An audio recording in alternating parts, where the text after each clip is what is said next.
দ্বিতীয় সামুৱেল 17 অধ্যায় 23 পদ ইয়াত এনেদৰে কৈছে, পাছে নিজৰ মন্ত্ৰণৰ দৰে কাম নকৰা দেখি অহিথোফেলে নিজৰ গাধ সজাই তাত উঠি নিজৰ নগৰলৈ নিজৰ ঘৰলৈ গ'ল আৰু নিজৰ ঘৰৰ বিষয়ে দিহা দি নিজে নিজৰ ডিঙিত ফাঁচ লগাই মৰিল। পাছে পৈতৃক মৈদামত তাক মৈদাম দিয়া হ'ল। এক বিশেষ ঘটনা দ্বিতীয় সামুৱেলত আমি পঢ়িবলৈ পাওঁ। প্ৰিয়সকল, অহিথোফেল নামৰ এজন ব্যক্তি আছিলে আৰু আমি যদি দ্বিতীয় সামুৱেল তাৰ 16 অধ্যায় 23 পদ পঢ়োঁ, আমি গম পাওঁ তেওঁ দাউদ, যি ইজৰাইলৰ ৰজা আছিলে, দাউদ কিং ডেভিড, তেওঁৰ পৰামৰ্শদাতা আছিলে, মানে তেওঁ মন্ত্ৰণা দিয়া ব্যক্তি আছিলে, কাউন্সিলৰ আছিলে আৰু তেওঁ এনেকুৱা এটা ৰাজমহলত থাকিছিলে, দাউদৰ ইমান মানে লগৰ নিচিনা থাকিছিলে, পৰামৰ্শ দিছিলে আৰু সেই তেওঁৰ পৰামৰ্শ কেতিয়াও বিফল হোৱা নাছিলে। আৰু সেই পৰামৰ্শটো বাইবেলে টেষ্টিফাই কৰে যে সেই পৰামৰ্শ ডাইৰেক্ট তেওঁ ঈশ্বৰৰ পৰা পাই পৰামৰ্শ দিছে নিচিনা, তেনেকুৱা এটা পৰামৰ্শ তেওঁ দাউদক দিছিলে। কিন্তু এনেকুৱা কি হৈ গ'ল যে তেওঁ আত্মহত্যা কৰিবলৈ বাধ্য হৈ গ'ল, নিজেই নিজৰ ডিঙিত ফান্দো লৈ মৰি থাকিলে। তো প্ৰিয়সকল, আমি ভাবোঁ বহুত সময় যে মানুহে মৰাৰ যি কাৰণ, ছুইচাইড কৰাৰ কাৰণ ডিপ্ৰেশ্যন বুলি ভাবোঁ। কিন্তু আমি এই বাক্যত পঢ়িলোঁ এনেকুৱা কি কাৰণ আছিলে যে তেওঁ নিজে নিজৰ ডিঙিত ফান্দো দি মৰিলে, ছুইচাইড কৰিলে। তো আহক প্ৰিয়সকল, আজি আমি এই বিশেষ কেৰেক্টাৰ অহিথোফেলৰ বিষয়ে শিকিম আৰু আমি শিকিম তেওঁ মৰা কি কাৰণে মৰিলে আৰু তাৰ পৰা আমি তেওঁৰ জীৱনৰ পৰা কি শিকিব পাৰোঁ। মই ব্ৰুন, অসমীয়া খ্ৰীষ্টান সমাজ চেনেলত আপোনালোক সকলোকে স্বাগতম কৰিছোঁ। Praise the lord.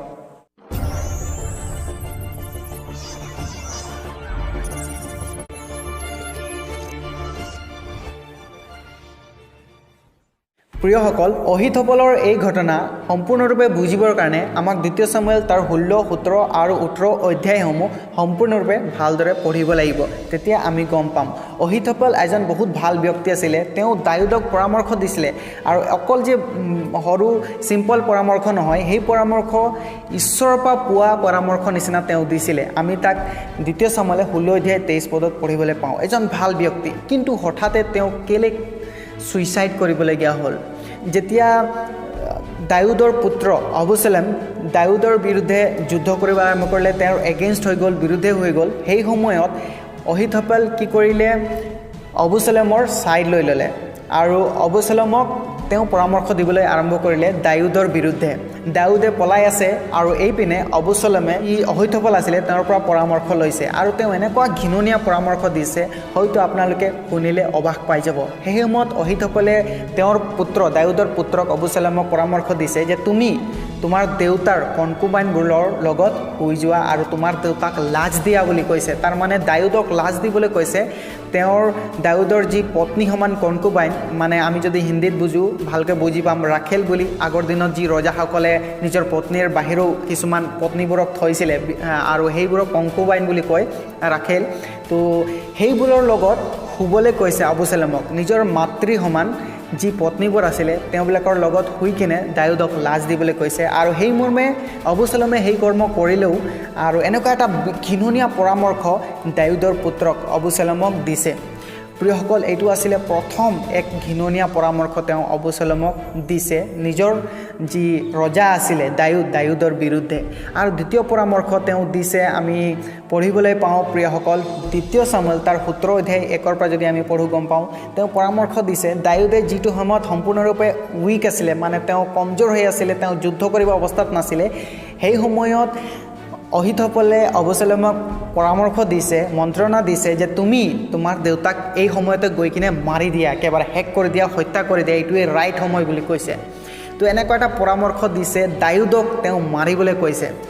তো ইয়াৰ অৰ্থটো কি থাকিলে? এজন মানুহে যিজনে নেকি আগতে সেই মানুহজনকেই পৰামৰ্শ দিছিলে, ইমান ভালকৈ সেই ৰাজগৃহত আছিলে আৰু তেওঁ পৰামৰ্শদাতা হিচাপে কাম কৰিছিলে আৰু দাউদো তেওঁক মৰম কৰিছিলে, কিন্তু এনেকুৱা কি ঘটনা হৈ গ'ল যে তেওঁ নিজৰ ৰজাকেই তেওঁ কি কৰিলে, বিপক্ষে হৈ গ'ল আৰু বিৰোধ হৈ গ'ল আৰু তেওঁৰ পুত্ৰ যি অবছালম তেওঁক পৰামৰ্শ দিছে তুমি তোমাৰ মাতৃ সমান যি কনকুবাইন তেওঁবিলাকৰ লগত শুই যোৱা আৰু তোমাৰ দেউতাক লাজ দিয়া বুলি কৈছে। আৰু এটা পৰামৰ্শ মই ক'লোঁ, সেইটো হৈছে তেওঁ মাৰিবলৈ কৈছে দাউদক। তো প্ৰিয়সকল, এই সম্পূৰ্ণ ঘটনা আমাক বুজিবৰ কাৰণে দ্বিতীয় সামুৱেল তাৰ 11 অধ্যায় 3 পদ পঢ়িব লাগিব, আমি গম পাম। ইয়াত কৈছে, তাতে দাউদে মানুহ পঠাই সেই তিৰোতাৰ কথা সুধিলত কোনো এটাই ক'লে, তেওঁ এলিয়ামৰ জীয়েক হিত্তিয়া উৰিয়াৰ ভাইজা বেথছেবা নহয় জানো। আমি জানো প্ৰিয়সকল, দাউদৰ জীৱনত এটা বহুত ডাঙৰ পাপ আছিলে, যিটো নেকি তেওঁ পশ্চাতাপ কৰিবলগীয়া হৈছিলে ঈশ্বৰৰ আগত, আৰু তেওঁৰ এটা ডাঙৰ যি ঘটনা তেওঁৰ জীৱনত এক স্মৰণ ৰাখি থৈ গৈছিলে। সেই ঘটনাটো হৈছে বাথছেবাৰ সৈতে তেওঁ এটা পাপ কাৰ্যত লিপ্ত হৈছিলে। প্ৰিয়সকল, আমি এই ঘটনা সম্পূৰ্ণৰূপে বাইবেলত পঢ়িবলৈ পাওঁ। আৰু ইয়াত কৈছে সেই বাথছেবা কাৰ জীয়েক আছিলে, ইয়াক কৈছে এলিয়ামৰ। এলিয়াম আছিলে বাথছেবাৰ দেউতা। আৰু এলিয়াম কোন আছিলে আপোনালোকে জানেনে? এলিয়াম আছিলে অহিথপলৰ পুত্ৰ। তাৰ মানে অহিথপলৰ পুত্ৰ আছিলে এলিয়াম, আৰু এলিয়ামৰ জীয়েক আছিলে বাথছেবা। আৰু আমি যদি সম্বন্ধৰূপে চাবলৈ যাওঁ, বাথছেবা আছিলে যি অহিথপেল আমি কথা পাতি আছোঁ, যিজনে আত্মহত্যা কৰিলে, তেওঁৰ নাতি। তাৰ মানে নাতিয়েক আছিলে বাথছেবা। প্ৰিয়সকল, ঘটনাটো আপোনালোকে বুজিব পৰা হৈছেনে? দাউদ বাথছেবাৰ সৈতে সেই ঘৃণনীয় কাৰ্য কৰিলে, আৰু বাথছেবা আছিলে অহিথপেলৰ নাতি।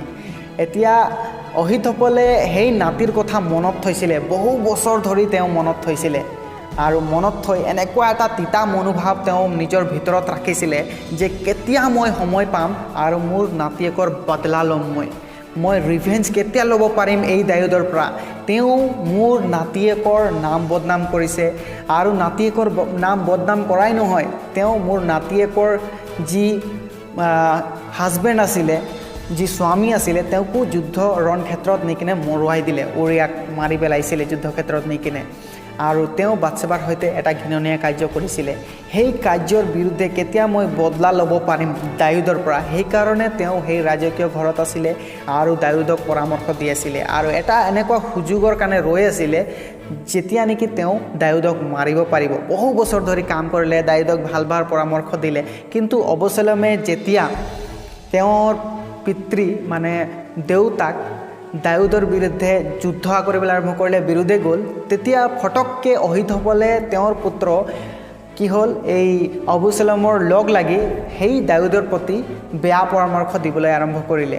আৰু তেওঁ নিজৰ যি মাতৃ, তাৰ মানে অবছলমৰ মাতৃবিলাকৰ সৈতে শুবলৈ পৰামৰ্শ দিলে, তাৰপাছত দাউদক মাৰিবলৈ পৰামৰ্শ দিলে, কিন্তু এই সকলো বিফল হৈছিলে। প্ৰিয়সকল, আমি গম পালোঁ যে আমি যদি Psalms 51 পঢ়োঁ, দাউদে সেই বাথছেবাৰ সৈতে পাপ কাৰ্য কৰাৰ পাছত তেওঁ বহুত পশ্চাতাপ কৰিলে, প্ৰাৰ্থনা কৰিছে, মোৰ পাপ ক্ষমা কৰা। আমি যদি Psalms 51 পঢ়োঁ আমি গম পাওঁ। আৰু সেই মৰ্মে ঈশ্বৰে তেওঁক যি দিবলগীয়া আছিলে, যি মানে পানিছমেণ্ট দিবলগীয়া আছিলে, আৰু তেওঁক ক্ষমা কৰিছিলে। কিন্তু অহিথপেল যি এনেকুৱা ব্যক্তি আছিলে, তেওঁ ক্ষমা কৰা নাছিলে। তেওঁৰ ভিতৰত এনেকুৱা এটা মনোভাৱ হৈ গৈছিলে, মই কেতিয়া বদলা ল'ব পাৰিম, মই কেতিয়া ৰিভেঞ্জ ল'ব পাৰিম, এটা তিতা মনোভাৱ তেওঁৰ ভিতৰত। প্ৰিয়সকল, সেই তিতা মনোভাৱে এদিন কি কৰিলে, তেওঁৰ পৰা ফুটি ওলালে। যেনেকৈ আমি যদি কিবা আম চাম খাই কিনে পেলাই দিওঁ, বহুত দিন ধৰি থাকে, আৰু এসময়ত সেই গুটি ফাটিব, তাৰ পৰা পুলি ওলায়। ঠিক তেনেধৰণে সেই তিতা মনোভাৱটো তেওঁৰ ভিতৰত আছিলে, বহুত দিনৰ পৰা ৰাখি থৈছিলে। কিন্তু যেতিয়া তেওঁ ৰিভেঞ্জ ল'ব নোৱাৰিলে, বদলা ল'ব নোৱাৰিলে দাউদৰ পৰা, সেই ৰিভেঞ্জ ল'ব নোৱাৰাৰ কাৰণে সেই তিতা মনোভাৱটো বাহিৰত ফাটি উলিয়ালে, আৰু তেওঁ বিফল যেন অনুভৱ কৰিলে, আৰু শেষত গৈ কিনে তেওঁ নিজৰ ঘৰত গ'ল, দৰ্জা বন্ধ কৰিলে, ফাঁচি লগালে আৰু মৰি গ'ল। প্ৰিয়সকল, বুজিব পাৰিলেনে কেনেকৈ আমাৰ এটা তিতা মনোভাৱে আমাৰ প্ৰাণ লৈ ল'ব পাৰে, কেনেকৈ এক তিতা মনোভাৱে আমাৰ জীৱন ধ্বংস কৰি দিব পাৰে। প্ৰিয়সকল, তিতা মনোভাৱ এনেকুৱা এটা বস্তু, আমি যদি কোনোবাই আমাক বেয়া ব্যৱহাৰ কৰিলে, আমাৰ ৰিলেটিভবিলাকক বেয়া ব্যৱহাৰ কৰিলে, তেওঁবিলাকৰ প্ৰতি আমি সেই তিতা মনোভাৱ থওঁ, বহু বছৰ ধৰি আমাৰ ভিতৰত থাকি যায়, আৰু সেই তিতা মনোভাৱে আমাৰ জীৱন নষ্ট কৰি দিয়ে। তিতা মনোভাৱ এনেকুৱা প্ৰকাৰৰ বস্তু, যি নেকি আমাৰ ভিতৰত থাকিলে আমি যদি কাৰোবাৰ প্ৰতি তিতা মনোভাৱ আছে, তেওঁবিলাকক চাব নিবিচাৰিম। যদিও তেওঁবিলাকে ভাল পৰামৰ্শ দিয়ে, ভাল কথা কয়, আমি তেওঁবিলাকক শুনিব নিবিচাৰিম। তেওঁবিলাকৰ লগত মানে কিবা ভাল কাম কৰিলেও আমি তেওঁবিলাকক মানে অপজিট, মানে বেয়া নিচিনাকৈ চাম। এনেকুৱা এটা বস্তু তিতা মনোভাৱ।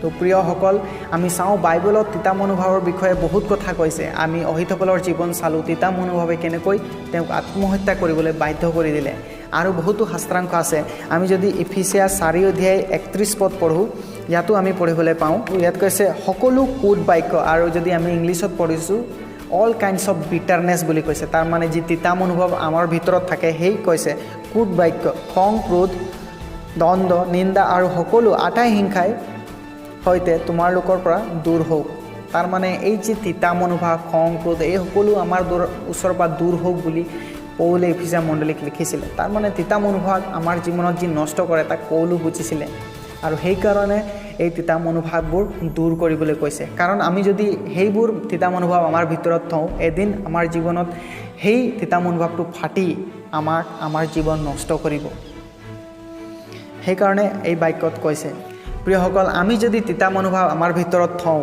আমাৰ কোনো ভাল নহ'ব আমি ভাবোঁ এই তিতা মনোভাৱেৰে আমি সেই মানুহবিলাকৰ কিবা বিঘাত কৰিব পাৰিম কিবা আঘাত কৰিব পাৰিম কিন্তু নহয় এই তিতা মনোভাৱে আমাৰ জীৱনহে আমাক নষ্ট কৰিব তো প্ৰিয়সকল এই তিতা মনোভাৱ অতৰাবৰ কাৰণে আমাক এক্সাৰচাইজ কৰিব লাগিব ফৰগিভনেছ তাৰ মানে আমাক ক্ষমা কৰিবলৈ শিকিব লাগিব আমি বাইবেলৰ বহুবোৰ বাক্যত পঢ়িবলৈ পাওঁ কেনেকৈ যীশুখ্ৰীষ্টইও আমাক ক্ষমা কৰিবলৈ শিকাইছে আমি যদি ক্ষমা কৰিবলৈ নিশিকোঁ আমি কেতিয়াও আমাৰ জীৱনৰ পৰা সেই তিতা মনোভাৱ অতৰাবলৈ নোৱাৰোঁ আমি বহুত সময়ত আনৰ পৰা আঘাত পাওঁ হৈ আমাৰ পৰিয়ালবৰ্গও আঘাত পায় আৰু সেইবোৰ কথা বহুত সময়ত আমি মনত থওঁ আৰু সেই মনত থোৱা গতিকে আমাৰ তিতা মনোভাৱ জাগৃত হয় সেইবোৰ সৃষ্টি হয় তিতা মনোভাৱ আৰু সেইকাৰণে প্ৰিয়সকল আমি মনুষ্য হোৱা হেতুকে আমাক বেয়া লাগে বেজাৰ লাগে তিতা মনোভাৱ হয় কিন্তু আমাক কি কৰিব লাগিব আমাক ফৰগিভনেছ ক্ষমা কৰিবলৈ শিকিব লাগিব আৰু আমি ক্ষমা কৰিবলৈ কেনেকৈ শিকিম আমি যীশুখ্ৰীষ্টৰ জীৱনৰ পৰা ক্ষমা কৰিবলৈ শিকিব লাগিব তেওঁ নিজেই ক্ৰুচবিদ্ধ হ'ল আৰু আনক ক্ষমা কৰিবলৈ শিকালে তেওঁৰ যি বিৰোধ কৰিছিলে তেওঁক যি মাৰিছিলে তেওঁবিলাককো ক্ষমা কৰক বুলি তেওঁ ক্ৰুচত নিজৰ প্ৰাণ দি কৈছে তেওঁবিলাকক ক্ষমা কৰক তেওঁবিলাকে নাজানে তো প্ৰিয়সকল আমাক ক্ষমা কৰিবলৈ শিকিব লাগিব ইয়াতো আমি ইফিচিয়াছ 4:32 পদতো পঢ়োঁ যে তোমালোকে পৰস্পৰে ইজনে সিজনৰ কোমল চিত্তৰ হয় ঈশ্বৰে তোমালোকে যেনেকৈ ক্ষমা কৰিলে তেনেকৈ তোমালোকো পৰস্পৰে ক্ষমা কৰা বুলি কৈছে প্ৰিয়সকল আমি যদি ফৰগিভনেছ এক্সাৰচাইজ কৰোঁ ক্ষমা কৰাটো আমি যদি ব্যৱহাৰ কৰোঁ আৰু আমি এক্সাৰচাইজ কৰোঁ তেনেহ'লে আমাৰ জীৱনৰ পৰা তিতা মনোভাৱ নিজে আঁতৰ হৈ যাব আৰু আমি যদি ফৰগিভনেছ যদি এক্সাৰচাইজ নকৰোঁ তেনেহ'লে সেই তিতা মনোভাৱে আমাৰ জীৱন নষ্ট কৰিব সেই অহিতসকলৰ নিচিনা প্ৰিয়সকল মই বিশ্বাস কৰিছোঁ এই বাৰ্তাই আপোনালোকক আশীৰ্বাদ কৰিলে ঈশ্বৰে সকলোকে আশীৰ্বাদ কৰক প্ৰেইজ দ্য লৰ্ড